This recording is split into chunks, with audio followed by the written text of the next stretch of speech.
Yes, what's up mga kachongs? Welcome back to my channel. This day mga kachongs ay gagawa muna ako ng tutorial kung paano gumawa ng isang thumbnail gamit lamang ang Filmora Video Editor. So ngayon mga kachongs, ituturo ko sa inyo kung paano gumawa ng thumbnail o isang magandang thumbnail para magagawa tayo ng iba't ibang text na hindi na tayo magbabayad para magagawa ng isang magandang text para sa ating YouTube thumbnail. So, kung gusto mo malaman mga kachong, siguraduhin mo lang na hindi mo to i-skip ang video na to para malaman mo kung paano gumawa ng isang thumbnail gamit ang Filmora Video Editor. So, tara mga kachong. Okay mga kachong, simulan natin itong video tutorial na ito. So, dito mga kachong, meron na tayong dalawang image na nilagay para sa ating pag-i-edit at paggawa ng thumbnail. So, ito mga chongs, meron ako isang image ito. Ito, ilalagay natin dito. Yan.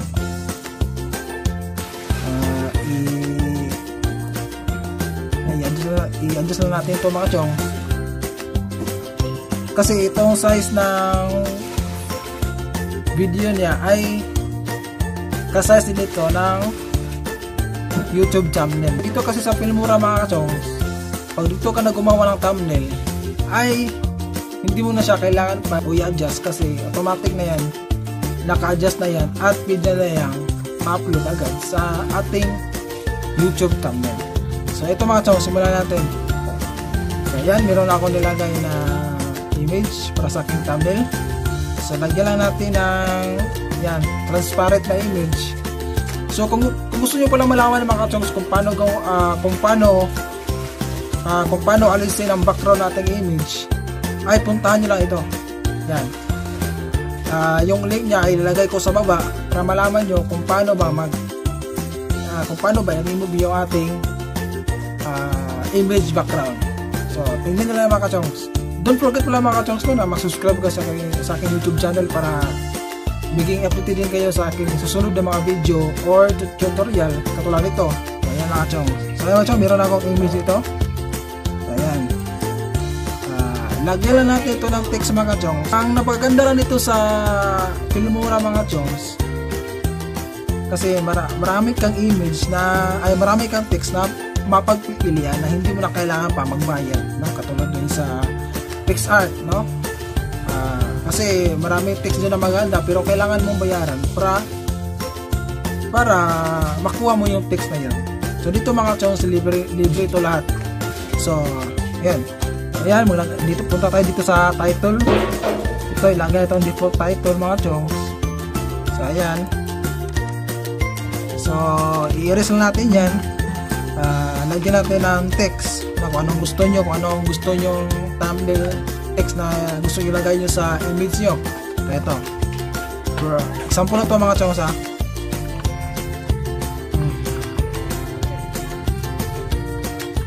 Ito, thumbnail. YouTube thumbnail.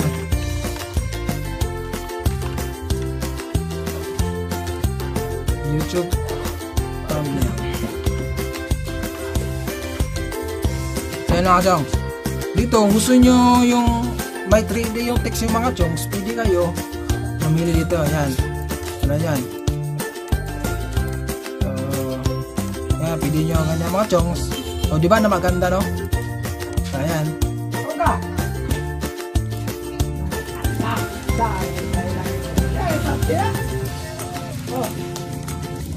So ayan mga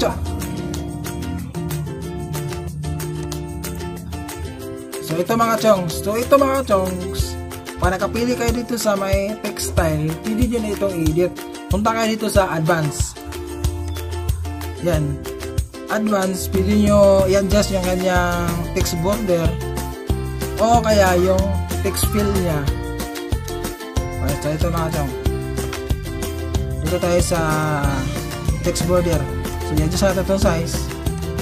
So kung pumili kayo ng text border color nya, pwede kayo pumunta dito, palitan nyo. So ito yan, or pwede yung white. So ayan mga chong. Then gusto nyo palitan yung kanyang text fill nya na color, pwede din kayo. So ayan mga chong. Kung gusto nyo i-adjust yan, pwede lang itong i-delete mga chong.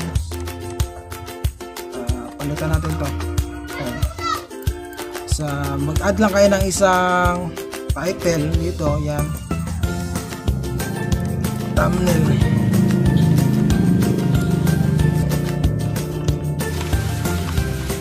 Thumbnail na yan.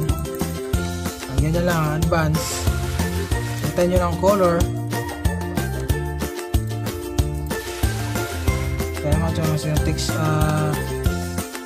border niya. Palitan natin yung white. So ayan mga chongs. Kung gusto nyo naman kayo pumili ng ibang text, pili rin kayo mga chongs. Dito pala ito.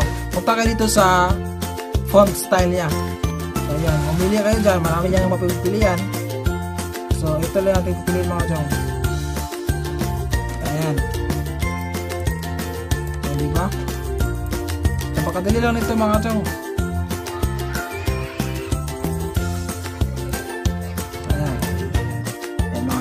Bilisan na natin ito para mabilis tayo matapos.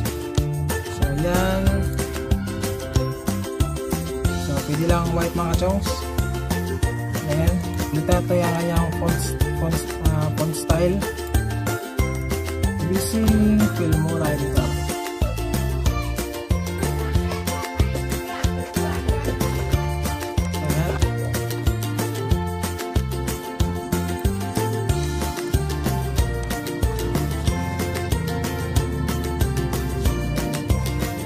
Adjust natin yung hindi natin i-adjust ang kanyang mga chongs yung text border niya para mas klaro. So kung gusto nyo pala mga chongs, pwede nito lagyan ng shadow. Punta lang sa baba o distance. So yan mga chongs, meron na siyang shadow. Advance.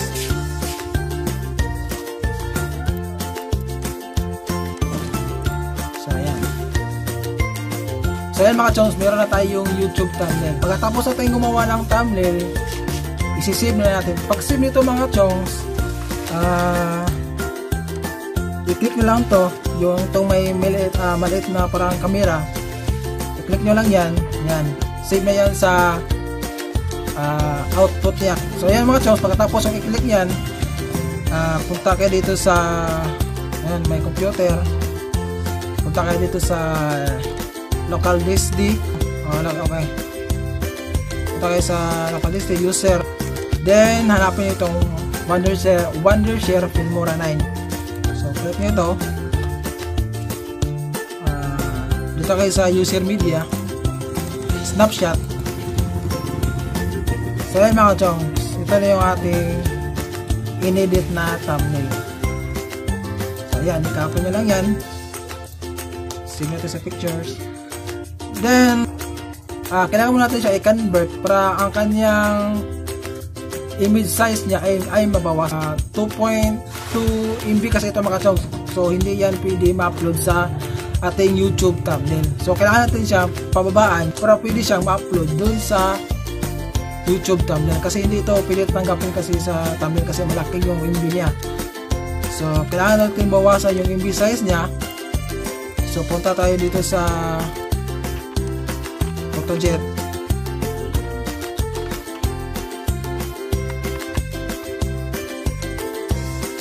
So dito sa Photojet mga chongs, pwede din kayo gumawa ng thumbnail dito. Pero mas maganda talaga pag dito sa Filmora gumawa kasi marami kang mapipilian na font style. So yan mga chongs. Dito tayo sa YouTube thumbnail. Mabawasan lang natin yung kanyang MB size niya mga chongs para pwede siya ma-upload sa ating YouTube thumbnail. So add photo. So ito na yung ating thumbnail mga chongs. I-click na natin yan. I-drag lang natin.